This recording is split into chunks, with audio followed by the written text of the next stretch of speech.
All right, so we finally made a little time to get the engine off Krista's 230. It's been sitting for a few months now. It's just kind of a two-person job and waiting on her to jump out here and help me, and she finally had time to.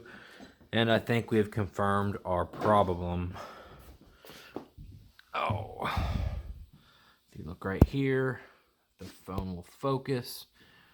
Here's our intake, and here's our exhaust. If you remember my last video, I was doing a leak down test, and no matter what direction I would turn the engine over, I would get air leaking out of the exhaust, and that's because there was a gap about that big on the back side of this valve. So the direction it was bent, I couldn't tell by looking through the exhaust port that it was bent because it looked like it was sealing.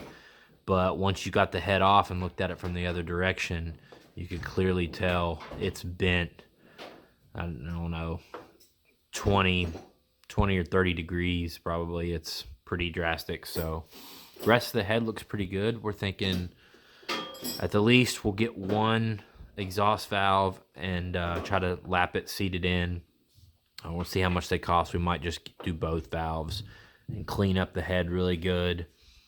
Another thing we caught was the piston was starting to scratch on the intake side. So this may have been a blessing in disguise, because although the piston's ruined and we were going to replace it anyway, the cylinder was just starting to show some signs of scratching. It's not deep, there's no catches, there's no spots. I can sand it out no problem. We'll save the cylinder and we'll replace the piston, the valve, and we already have the new tensioner. We'll go ahead and do some valve seals, clean everything up, take this opportunity to clean the cases really good, and should have a nice running 230 when we're done. Hopefully get a lot of life left back out of this thing, right? Yes, please. One more thing off the list.